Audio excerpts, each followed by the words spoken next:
हिंदी दर्शन में आपका स्वागत है। आज से हम एक नई सीरीज़ लेकर आ रहे हैं जो आरपीएससी की परीक्षा ग्रेड सेकंड से संबंधित होगी। इसमें ग्रेड सेकंड का एक क्रैश कोर्स होगा जिसमें हिंदी जो सेकंड पेपर होता है हिंदी का, उसका संपूर्ण पाठ्यक्रम आपको क्रैश कोर्स के माध्यम से उपलब्ध करवाया जाएगा। हिंदी के पाठ्यक्रम की अगर हम ग्रेड सेकंड की बात करते हैं तो इसे हम दो भागों में बांटते हैं, एक खंड 1 और एक खंड 2। खंड 1 में माध्यमिक और उच्च माध्यमिक स्तर का पाठ्यक्रम होता है जिसमें हिंदी व्याकरण से संबंधित प्रश्न आपसे पूछे जाते हैं। इससे संबंधित अध्ययन आप हमारी प्लेलिस्ट में जाकर, पुस्तक है एक 9वीं से 12वीं के लिए चलती है, नवीन हिंदी व्याकरण एवं रचना, उसका अध्ययन कर सकते हैं क्योंकि वह एक मौलिक पुस्तक है और उसमें से हूबहू प्रश्न पूछे जाते हैं। आरपीएससी में जो प्रतियोगी परीक्षाएं होती हैं तो इस पुस्तक का अध्ययन आप खंड 1 के लिए कर सकते हैं। और खंड 2 की अगर हम बात करते हैं तो खंड 2 में 4 भाग किए गए हैं, अ, ब, स और द। ए में भाग 1 में हम जो काव्य शास्त्र का भाग है उसका अध्ययन करेंगे। खंड 2 में हिंदी साहित्य के इतिहास का अध्ययन हम करेंगे जिसमें आदिकाल, भक्तिकाल, रीतिकाल और आधुनिक काल होगा। आधुनिक काल को पद्य का विकास और गद्य का विकास 2 भागों में बांट करके अध्ययन किया जाएगा। भाग 3 की अगर हम बात करें तो इसमें भाषा, बोली और लिपि से संबंधित पाठ्यक्रम का अध्ययन करेंगे। और भाग अगर 2 की हम बात करते हैं तो इसमें आपकी परीक्षा में लगी हुई कुछ रचनाएं होंगी जिनका अध्ययन किया जाएगा। आज की कक्षा में जो पहली कक्षा हमारी होगी यह भाग 1 से संबंधित होगी जो काव्य शास्त्र की होगी, जिसका नाम है शब्द शक्तियाँ। सबसे पहले हम काव्य शास्त्र का अध्ययन करेंगे। तो शब्द शक्ति हम किसे कहेंगे, शब्द शक्तियों में प्रश्न किस प्रकार के आपसे पूछे जाते हैं, शब्द शक्ति का उदाहरण देके आपसे पूछा जा सकता है कि उक्त कथन में कौन सी शब्द शक्ति है। शब्द शक्तियों की विशेषताएं देके आपसे पूछा जा सकता है कि कौन सी शब्द शक्ति की ये विशेषता नहीं है, कौन सी शब्द शक्ति की यह लक्षण नहीं है, उपयुक्त में से कौन सा कथन सत्य है या कौन सा कथन असत्य है। आपसे शब्द शक्तियों के भेदोपभेद को लेकर के भी प्रश्न किया जा सकता है। तो इन सबको ध्यान में रखते हुए हम शब्द शक्तियों का अध्ययन करेंगे कि हम अच्छे से पहचान पाएँ कि किस कथन में, किस उदाहरण में कौन सी शब्द शक्ति है और किस प्रकार से हम पहचान पाएंगे इनके भेद और उपभेदों को। तो शब्द शक्ति हम किसे कहेंगे, शब्द शक्ति का अर्थ क्या होता है, किसी भी शब्द में जो अंतर्निहित अर्थ होता है उसके अर्थ को प्रकट करने वाला जो व्यापार होता है उसे हम शब्द शक्ति कहते हैं। कोई भी जो शब्द होता है उसमें अपना जो वास्तविक अर्थ होता है उसको व्यक्त करने वाले गुण को ही हम क्या कहते हैं, शब्द शक्ति कहते हैं। शब्द की जो शक्ति होती है उसे हम शब्द शक्ति कह सकते हैं। जैसे कोई भी शब्द होता है वह हम पढ़ते हैं तो हमारे मन, कल्पना और अनुभूति पर उसका असर अवश्य होता है। जैसे रसगुल्ला हम शब्द सुनते हैं तो हमारे मुंह में पानी आ जाता है, हमें खाने की इच्छा होती है। ठीक उसी प्रकार हम सांप या शेर की बात करते हैं तो ये भय का संचार हमारे मन में करते हैं और ये जो प्रभाव होता है ये अर्थगत होता है। और शब्द शक्ति के द्वारा जो अर्थगत प्रभाव पड़ता है उसी को हम, उस शब्द के द्वारा जो अर्थगत प्रभाव पड़ रहा है हमारे मन पे, हमारी अनुभूति पे, उसी को हम क्या कहते हैं, शब्द शक्ति होती है। अब हम शुरू करते हैं शब्द शक्तियों के भेद। शब्द शक्ति कितने प्रकार की होती है। शब्द शक्ति हमारे हिंदी में मुख्यतः 3 प्रकार की होती है, अभिधा शब्द शक्ति, लक्षणा शब्द शक्ति और व्यंजना शब्द शक्ति। अभिधा का जो मुख्य अर्थ या यूं कहें कि अभिधा का मतलब जो होता है वह होता है साधारण या लोक प्रचलित अर्थ, या मुख्य अर्थ जो होता है वह अभिधा शब्द शक्ति के माध्यम से हमें देखने को मिलता है। अर्थात जब सीधा सीधा अर्थ, हम कोई शब्दकोशीय अर्थ, कोई सांकेतिक अर्थ जब प्रकट होता है जो सीधा होता है, जिसमें हमें इधर उधर नहीं होना पड़ता, इसे सांकेतिक अर्थ भी कहते हैं। इसके जो अर्थ को निकलता है उसको वाच्यार्थ भी कहते हैं और मुख्यार्थ भी कहते हैं, अभिधेयार्थ भी कहते हैं। इसको मम्मट ने प्रथमा और अग्रिमा शब्द शक्ति भी कहा है। इसके अन्य नाम भी आपसे पूछे जा सकते हैं कि अभिधा को अन्य किन नामों से जाना जाता है, तो इसको प्रथमा और अग्रिमा के नाम से भी जाना जाता है। इसको मुख्या शक्ति भी कहते हैं। आपसे प्रश्न बनाकर पूछ लिया कि कौन सी शब्द शक्ति है जिसे मुख्य शब्द शक्ति कहते हैं, अग्रिमा शब्द शक्ति कहते हैं, तो हम बात कहेंगे अभिधा शब्द शक्ति की। अभिधा शब्द शक्ति से जिन शब्दों का अर्थबोध होता है वे 3 प्रकार के होते हैं, रूढ़, यौगिक और योग रूढ़। 3 प्रकार के अर्थों का हमें बोध होता है अभिधा शब्द शक्ति से। अब देखिए आगे, साधारण या लोक प्रचलित मुख्य अर्थ का बोध होता है अभिधा में। अनेकार्थक हु शब्द में एक अर्थ की भक्ति हमें देखने को मिलती है, अर्थात एक अर्थ की जो शक्ति होती है वो हमें इस शब्द शक्ति में देखने को मिलती है। रामदर्श मिश्र कहते हैं सांकेतिक जो अर्थ होता है साक्षात सांकेतिक अर्थ अर्थात हूबहू अर्थ, एक तरीके से साधारण अर्थ, हूबहू अर्थ, मुख्य अर्थ, इन सबको हम अभिधार्थ कहते हैं और इसे अभिधा शब्द शक्ति कहते हैं। मम्मट अभिधा शब्द शक्ति के संदर्भ में कहते हैं मुख्यार्थ का बोध कराने वाला जो व्यापार होता है उसे हम अभिधा शब्द शक्ति कहते हैं।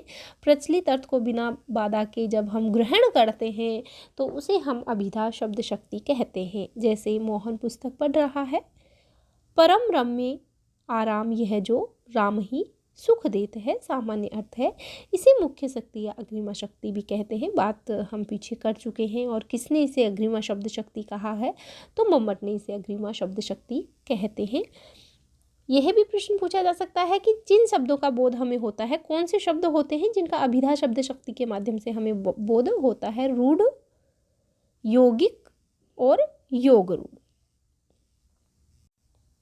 आगे देखिए, कौन से अलंकार होते हैं जिनमें हमें अभिधा शब्द शक्ति का बोध होता है, जिनसे हम पता कर सकते हैं उदाहरण देख करके कि यह अलंकार होगा तो इसमें कौन सी शब्द शक्ति होगी। तो यमक और उत्प्रेक्षा अलंकार की बात हम करते हैं। जहाँ यमक अलंकार की हमें प्राप्ति होती है तो वहाँ प्रायः अभिधा शब्द शक्ति देखने को मिलती है, प्रायः, क्योंकि कहीं अपवाद भी हो सकता है क्योंकि अर्थ के आधार पर हमें पता करना होता है। और जहाँ उत्प्रेक्षा अलंकार होता है वहाँ भी पदों में लगभग हमें मुख्य अर्थ यानी अभिधा शब्द शक्ति देखने को मिलती है। अतः अलंकारों के माध्यम से भी हम पता कर सकते हैं कि इस उदाहरण में कौन सी शब्द शक्ति होगी, अभिधा शब्द शक्ति। कैसे, जैसे कनक कनक तेसो गुनी मादक था अधिकाय, वा खाए बोराय जग, वा पाए बोराय। तो इस उदाहरण में हमें कौन सा अलंकार देखने को मिल रहा है, यमक अलंकार, क्योंकि कनक और कनक 2 बार शब्द की पुनरावृत्ति हुई है इसलिए यहाँ यमक अलंकार है। तो यमक अलंकार जहाँ होता है वहाँ अभिधा शब्द शक्ति होती है। ठीक इसी प्रकार सारंग ले सारंग उड्यो सारंग पूग्यो आय, जे सारंग सारंग कहे मुक्को सारंग जा, इसमें भी अभिधा शब्द शक्ति होगी। ठीक ऐसे ही अगर हम बात करें उत्प्रेक्षा अलंकार की, उत्प्रेक्षा अलंकार में मानव, मनु, जानू ये शब्द आते हैं। इनको देखकर हम पता कर सकते हैं कि यहाँ अभिधा शब्द शक्ति होगी। जैसे सोहत ओढ़े पीत पट श्याम सलोने गात, मानहु नीलमणि सेल पर आतप पर्यो प्रभात। तो यहाँ मानहु शब्द आया है तो हम कह सकते हैं कि यहाँ अभिधा शब्द शक्ति होगी। ठीक इसी प्रकार कहती हुई यो उत्तरा के नेत्र जल से भर गए, हिम के कणों से पूर्ण मानो हो गई पंकज। नहीं तो यहाँ भी मानो आ रहा है तो यहाँ उत्प्रेक्षा अलंकार है और उत्प्रेक्षा अलंकार जहाँ होता है वहाँ अभिधा शब्द शक्ति होती है। ठीक इसी प्रकार भजन कहो ताते भजो, भजो न एको बार, दूर भजन जाते कहो सो तू भजो गवार। तो यहाँ भी सो तू आ रहा है तो यह उत्प्रेक्षा अलंकार का उदाहरण है। और जहाँ उत्प्रेक्षा अलंकार होगा वहाँ कौन सी शब्द शक्ति होगी, अभिधा शब्द शक्ति होगी। अभिधा शब्द शक्ति की अगर हम बात करते हैं तो भट्टनायक अभिधा शब्द शक्ति को विशेष महत्व देते हैं और रस की अनुभूति कराने में अभिधा को सहायक मानते हैं। देव का यह कथन भी बार बार परीक्षा में पूछा जाता है कि यह किसने कहा है कि अभिधा उत्तम काव्य है, मध्य लक्षणालीन, अधम व्यंजना रस विरस, उल्टी कहत प्रवीण। तो यह रीतिकालीन आचार्य देव कवि ने अभिधा शब्द शक्ति की प्रशंसा करते हुए ये लिखा है। इस कथन को आप अच्छे से ध्यान रखेंगे अभिधा शब्द शक्ति के संदर्भ में। अब हम बात करते हैं लक्षणा शब्द शक्ति। लक्षणा शब्द शक्ति हम किसे कहते हैं, इसके कितने भेद होते हैं और इसमें जो मुख्य अर्थ होता है उसे क्या कहते हैं। अब लक्षणा शब्द शक्ति का सामान्य अर्थ क्या होता है, इन सभी पे बात हम करेंगे। जब हमें किसी मुख्य अर्थ, लोक प्रसिद्ध अर्थ या शब्दकोशीय अर्थ ग्रहण करने पर जब कोई बाधा उत्पन्न होती है, अर्थात हम सीधा सीधा अर्थ जब ग्रहण उदाहरण का नहीं कर पाते वाक्य का, तो वहाँ हम क्या कहेंगे कि हमें उस शब्द से संबंधित कोई अन्य अर्थ ग्रहण करने पर वाक्य का पूर्ण भाव स्पष्ट हो जाता है। अर्थात सीधा तो हम उसे नहीं कहते, पर थोड़ा सा अन्य अर्थ लगाने पर हमें वह अर्थ समझ में आ जाता है, तो वहाँ हम लक्षणा शब्द शक्ति की बात करते हैं। वह जो शब्द होता है उसे हम लक्षक कहते हैं। जिस शब्द के माध्यम से हमें अर्थ की प्राप्ति होती है उसे हम लक्षक शब्द कहते हैं। उसके द्वारा प्रकटित अर्थ लक्षार्थ या आरोपित कहलाता है और उस शब्द की शक्ति को हम लक्षणा शब्द शक्ति कहते हैं। इन बातों को आप ध्यान रखेंगे। जैसे मोहन गधा है या राधा तो निरी गाय है। इन वाक्यों में जो गधा और गाय शब्द सुनकर या पढ़कर हम अर्थ ग्रहण करने में केवल शब्द से हमें बाधा हो रही है कि गधा जो शब्द है उसका संबंधित अर्थ क्या है, मोहन गधा है, राम गधा है, सुरेश गधा है। उसका जो अन्य अर्थ हम ले रहे हैं वह है मूर्ख व्यक्ति। तो अन्य अर्थ प्रकट होने के कारण यहाँ कौन सी शब्द शक्ति होगी, लक्षणा शब्द शक्ति होगी। लक्षणा शब्द शक्ति की जो मुख्य बातें हैं वो आपको ध्यान रखनी है। लक्षणा शब्द शक्ति के भेद आपको ध्यान रखने हैं। लक्षणा शब्द शक्ति में शब्द का जो मुख्य अर्थ होता है उसमें बाधा पड़ती है। लक्षणा शब्द शक्ति से संबंधित जो विशेषताएं हैं या इसके जो लक्षण हैं, यहाँ से प्रश्न कई बार पूछे जाते हैं कि लक्षणा शब्द शक्ति से संबंधित कौन सा तथ्य गलत है या कौन सा तथ्य सही है। तो इसमें मुख्य अर्थ में बाधा पड़ती है। मुख्य अर्थ से संबंधित कोई अन्य अर्थ लिया जाता है और अन्य अर्थ जिसे हम लक्षार्थ कहते हैं उसको ग्रहण करने के पीछे कोई रूढ़ि या विशेष प्रयोजन होता है। लक्षणा शब्द शक्ति के भी दो भेद होते हैं, एक रूढ़ा लक्षणा और एक प्रयोजनवती लक्षणा। फिर प्रयोजनवती लक्षणा के भी दो भेद होते हैं, गौणी लक्षणा और शुद्धा लक्षणा। फिर गौणी लक्षणा के भी दो भेद होते हैं, सारूपा और साध्यवचना लक्षणा। फिर शुद्धा लक्षणा के भी दो भेद होते हैं, उपादान लक्षणा जिसे हम अजहस्त्रवर्था कहते हैं और लक्षण लक्षणा जिसे हम जहस्त्रवर्था कहते हैं। फिर उपादान लक्षणा के भी दो भेद होते हैं, सारोपा और साध्यवचना। और लक्षण लक्षणा के भी दो भेद होते हैं, सारोपा और साध्यवचना। ये जो हमने आपको बताया है, ये जो भेद किए हैं, ये लक्षणा शब्द शक्ति के भेद हैं। इनको विश्वनाथ ने अपना जो ग्रंथ है साहित्य दर्पण उसमें लक्षणा के 80 भेद किए हैं शब्द शक्ति के। अब हम बात करते हैं रूढ़ा लक्षणा और प्रयोजनवती लक्षणा, जहाँ से प्रश्न कई बार पूछे जाते हैं। रूढ़ा लक्षणा की बात पहले हम करते हैं।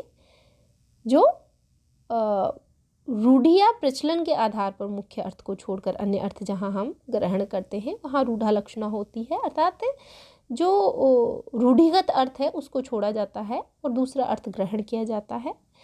इसे रूढ़ि लक्षणा, रूढ़िमती लक्षणा कई नामों से जाना जाता है। जैसे राजस्थान वीर है, उदाहरण है राजस्थान वीर है या राजेश का पुत्र ऊंट हो गया। तो राजस्थान वीर है, यहाँ जो मुख्य अर्थ है राजस्थान राज्य, परंतु इसके अर्थ में बाधा आ रही है क्योंकि राजस्थान तो जड़ है, वह वीर कैसे हो सकता है। इस स्थिति में लक्षार्थ ग्रहण करना पड़ता है और ग्रहण हम कैसे करेंगे कि राजस्थान के जो लोग हैं वो वीर हैं। इस दृष्टि से हम अर्थ का पता करते हैं और राजस्थान राज्य को आधार बनाकर राजस्थान के लोगों को आधेय बनाया जाता है और इसका अर्थ निकाला जाता है। और यह एक रूढ़ि है जिसके द्वारा हमें लक्षार्थ का पता चल रहा है। इसलिए रूढ़ा लक्षणा कहाँ होगी, जहाँ रूढ़ि या प्रचलन के आधार पर मुख्यार्थ को छोड़कर अन्य अर्थ ग्रहण किया जाता है। जैसे महाराष्ट्र साहसी है, पंजाब तो शेर है, राजस्थान तो वीर है। ऐसे कुछ उदाहरण हैं जिनके माध्यम से हम यह पता करते हैं कि यहाँ रूढ़ा लक्षणा होगी। अब हम बात करते हैं प्रयोजनवती लक्षणा की, कि प्रयोजनवती लक्षणा किसे कहते हैं? जहाँ मुख्यार्थ में बाधा उत्पन्न होने पर मुख्यार्थ से संबंधित अन्य अर्थ किसी प्रयोजन की सिद्धि के लिए लिया जाता है, अर्थात वहाँ कोई ना कोई प्रयोजन अवश्य होता है और उस प्रयोजन के आधार पर हम अर्थ को ग्रहण करते हैं, वहाँ प्रयोजनवती लक्षणा होती है। जैसे पुलिस देख चोर चौकन्ना हो गया, श्वेत दौड़ रहा है, भाले प्रवेश कर रहे हैं। तो भाले प्रवेश नहीं कर रहे होते हैं, भालेधारी सैनिक यहाँ प्रवेश कर रहे होते हैं। श्वेत नहीं दौड़ रहा होता है, श्वेत का जो मुख्यार्थ है वह है सफ़ेद रंग बाधित पड़ जाता है, तो लक्षार्थ हम लगाते हैं कि श्वेत रंग का घोड़ा दौड़ रहा है, अर्थात किसी घुड़दौड़ प्रतियोगिता के दौरान यह वाक्य बोला जा रहा है और हम अर्थ ग्रहण कर रहे हैं कि प्रयोजन विशेष यानी जो घुड़दौड़ प्रतियोगिता है उसमें सफ़ेद रंग का घोड़ा दौड़ रहा है। ऐसे हम किसी प्रयोजन के आधार पर अर्थ ग्रहण करते हैं और किसी रूढ़ि के आधार पर जब अर्थ ग्रहण किया जाता है, इनके भी भेद उपभेद होते हैं, इनका आप ध्यान रखेंगे। गौणी लक्षणा के भी दो भेद होते हैं, शुद्धा लक्षणा के भी दो भेद होते हैं, ये प्रयोजनवती लक्षणा के भेद उपभेद होते हैं। प्रश्न यहाँ से पूछे जाते हैं कि शुद्धा लक्षणा के जो दो भेद होते हैं, उपादान लक्षणा और लक्षण लक्षणा। तो जो उपादान लक्षणा होती है इसे अजहस्त्रवर्ता लक्षणा भी कहते हैं और जो लक्षण लक्षणा होती है इसे जहस्त्रवर्ता लक्षणा भी कहते हैं।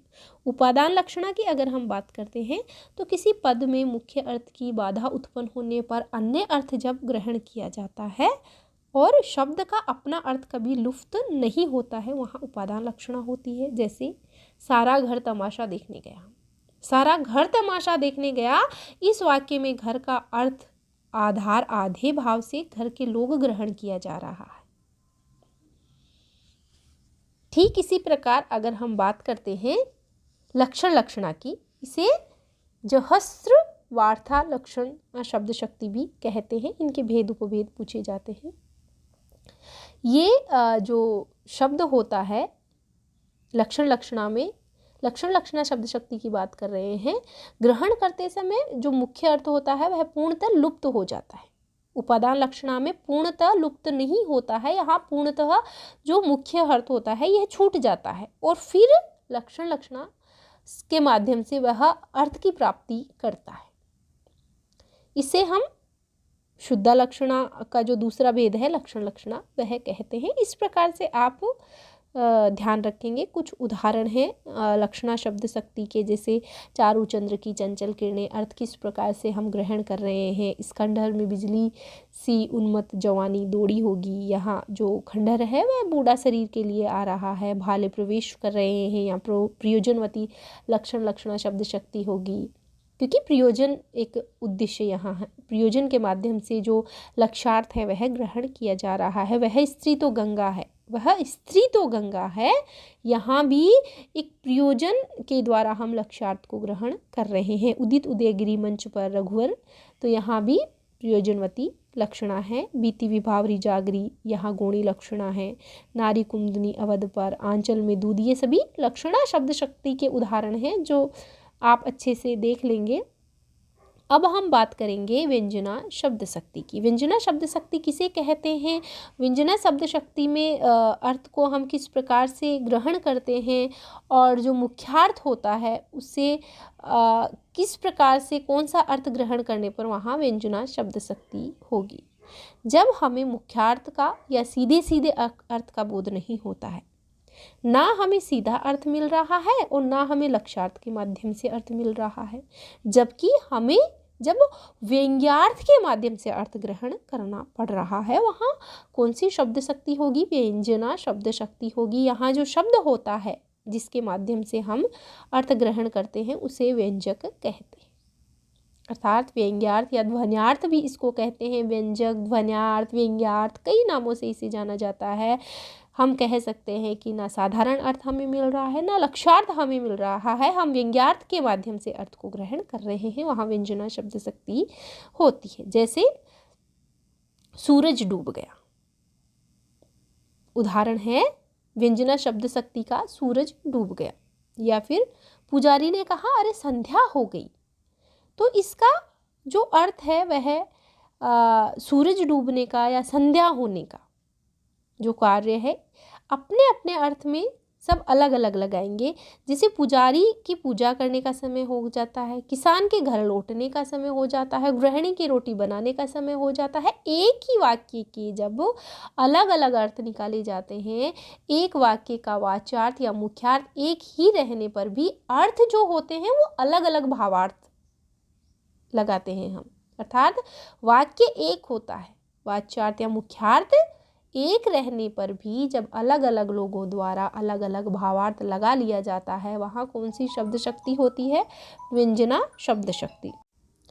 व्यंजना शब्द शक्ति के भेद उपभेदों की बात करें अगर हम, तो व्यंजना शब्द शक्ति को भी हम दो भागों में बांट सकते हैं। यहाँ से प्रश्न व्यंजना शब्द शक्ति से बहुत ज़्यादा आते हैं, आर्थी व्यंजना और शाब्दी व्यंजना। इनमें से डायरेक्ट आपसे पूछा जाता है कि कौन सा जो उदाहरण है इसमें आर्थी व्यंजना शब्द शक्ति होगी और कौन सी में शाब्दी व्यंजना शब्द शक्ति होगी। फिर शाब्दी व्यंजना के भी दो भेद किए जाते हैं, अभिधा मूला शाब्दी व्यंजना और लक्षणा मूला शाब्दी व्यंजना। तो हम बात करते हैं पहले शाब्दी व्यंजना की। शाब्दी व्यंजना कहाँ होती है? जब किसी वाक्य या पद में किसी शब्द विशेष के कारण जब हम व्यंग्यार्थ ग्रहण करते हैं और उस शब्द के स्थान पर अन्य कोई पर्यायवाची शब्द रख देते हैं जिससे व्यंजना का प्रभाव नष्ट हो जाता है, तो वहाँ हम शाब्दी व्यंजना की बात करते हैं। अर्थात यहाँ पर्यायवाची शब्द रखा जाता है और शब्द विशेष के कारण व्यंजना का जो अर्थ है वह हमें ग्रहण करने को मिलता है, वहाँ हम शाब्दी व्यंजना की बात करते हैं। एक और बात जो यहाँ विशेष है, आप ध्यान रखेंगे, श्लेष अलंकार की बात। जहाँ हमें श्लेष अलंकार मिलता है वहाँ हमें शाब्दी व्यंजना का उदाहरण देखने को मिलता है। अर्थात जहाँ श्लेष अलंकार होगा, एक ही शब्द से कई अर्थ चिपके हुए रहेंगे, वहाँ शाब्दी व्यंजना होती है। ये भी आप ध्यान रखेंगे। इसको दो भागों में बांटते हैं, अभिधा मूला और लक्षणा मूला व्यंजना शब्द शक्ति। शाब्दी व्यंजना शब्द शक्ति के उदाहरण की अगर हम बात करें तो कई बार परीक्षा में ये उदाहरण बहुत बार पूछा जा चुका है और आगे भी पूछा जा सकता है। चिरजीवो जोरी जुरे क्यों न स्नेह गंभीर, को घटी ए वृष भानुजा वे हलदर के वीर। यहाँ अभिधा शब्द शक्ति के द्वारा वृष भानुजा और हलदर के वीर का अर्थ क्रम से राधा और कृष्ण निश्चित हो जाता है। फिर भी यहाँ यह अर्थ व्यंजित होता है कि यह जोड़ी बिल्कुल एक दूसरे के उपयुक्त है, अतएव यहाँ अभिधा मूला शाब्दी व्यंजना शब्द शक्ति देखने को हमें मिलती है। तो इसी प्रकार हम देखते हैं आर्थी व्यंजना किसे कहेंगे। आर्थी व्यंजना शब्द शक्ति की जब हम बात करते हैं तो शब्द के स्थान पर जब पर्यायवाची शब्द हम रख देते हैं तो जो शब्द होता है उसके स्थान पर पर्यायवाची शब्द रख देते हैं तो भी व्यंजना का प्रभाव बना रहता है। हमने शाब्दी व्यंजना में बात की थी कि पर्यायवाची शब्द रख देने पर जो अर्थ है वह नष्ट हो जाता है, लेकिन यहाँ पर्यायवाची शब्द रख देने पर भी अर्थ बना रहता है, उसका प्रभाव जो है वह नष्ट नहीं होता है।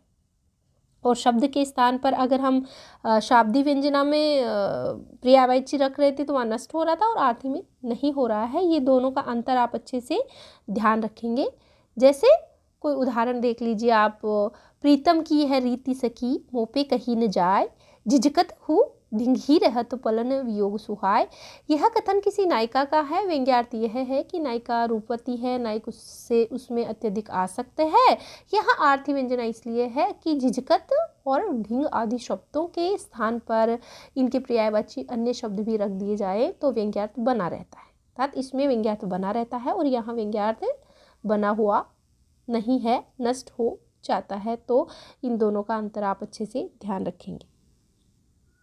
आर्थी व्यंजना के भी जिस प्रकार से शाब्दी व्यंजना के दो भेद किए गए थे और हमने देखा था अभिधा मूला शाब्दी व्यंजना और लक्षणा मूला शाब्दी व्यंजना, इसी प्रकार आर्थी व्यंजना के 10 भेद होते हैं। वस्तु, बोधत्व, काबू, वाच्य, वाक्य, ये आपको ज़्यादा ध्यान में रखने की आवश्यकता नहीं है, आप 10 भेद याद रखिएगा। आपसे यहाँ से प्रश्न पूछे जाएंगे कि व्यंजना शब्द शक्ति का उदाहरण नहीं है या ये जो शब्द है इनमें कौन सी शब्द शक्ति है।